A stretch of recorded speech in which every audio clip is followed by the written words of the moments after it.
Saudara sekalian, Shalom dan selamat pagi.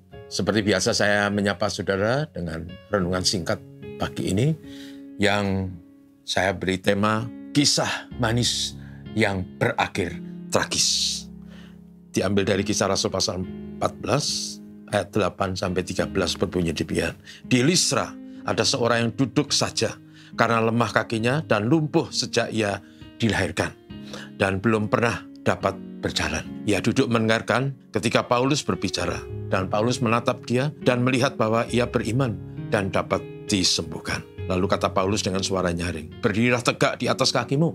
Dan orang itu melonjak berdiri lalu berjalan ke sana kemari. Ketika orang banyak melihat apa yang terjadi diperbuat oleh Paulus, mereka itu berseru dalam bahasa Likaonia, "Dewa-dewa telah turun di tengah-tengah kita dalam rupa manusia." Barnabas mereka sebut Zeus, dan Paulus mereka sebut Hermes, karena ia yang berbicara. Maka datanglah imam dewa Zeus yang kuilnya terletak di luar kota, membawa lembu-lembu jantan dan karangan-karangan bunga ke pintu gerbang kota untuk mempersembahkan korban bersama-sama dengan orang banyak kepada rasul-rasul itu. Saudara sekalian, kisah yang kita baca tadi adalah sebuah kisah yang terjadi di kota Listra pada waktu Paulus dan Barnabas di sana memberitakan Injil.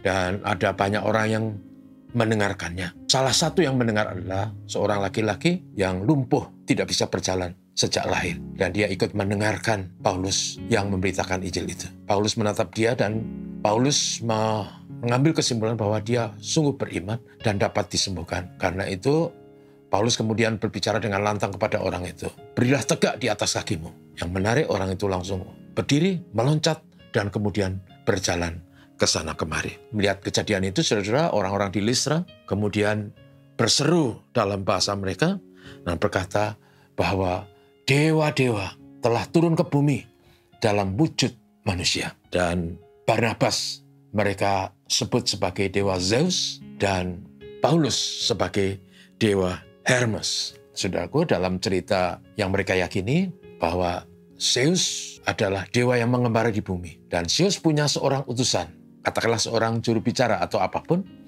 yang nama Hermes.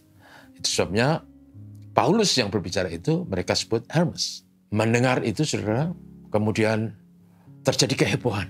Yang menarik adalah bahwa pimpinan kuil atau imam dari kuil Zeus yang terletak di luar kota Listra kemudian membawa lembu-lembu jantan dan karangan-karangan bunga bersama dengan orang banyak dibawa ke gerbang kota untuk dipersembahkan kepada Barnabas dan Saul. Saudara, melihat hal ini, Barnabas dan Saul mengoyakkan pakaian mereka karena sesungguhnya ini salah paham, ini tragedi yang terjadi bahwa manusia dipandang sebagai dewa.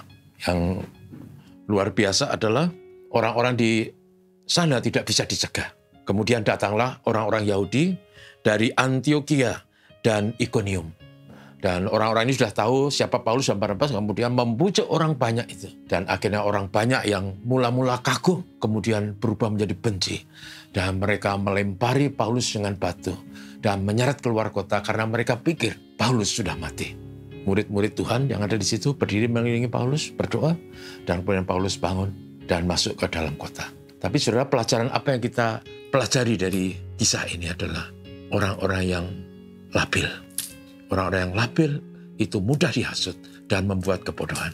Sebagai orang Kristen, saudara, kita harus berpegang teguh pada firman Tuhan, punya keyakinan yang teguh, mempunyai pendirian yang benar sesuai dengan sabda Tuhan. Jangan menjadi labil, karena kalau menjadi labil, gampang goyah, gampang berubah, kita mudah dihasut. Dan akhirnya kita terjerumus pada perilaku tercela yang memalukan. Karena itu, saudara, ikut Tuhan dengan iman teguh dan jangan labil. Tuhan memberkati kita. Mari kita berdoa. Terima kasih untuk hari ini, Bapa Surgawi, Engkau menolong kami dan menjadi umat percaya yang teguh iman, paham akan sabda Tuhan, supaya kami tidak mudah terhasut dan terseret oleh arus. Berkati kami semua hari ini dalam berbagai tugas tanggung jawab, pelayanan dan pekerjaan. Berkati anak cucu kami semua. Terima kasih Bapa. Haleluya. Amin. Selamat pagi.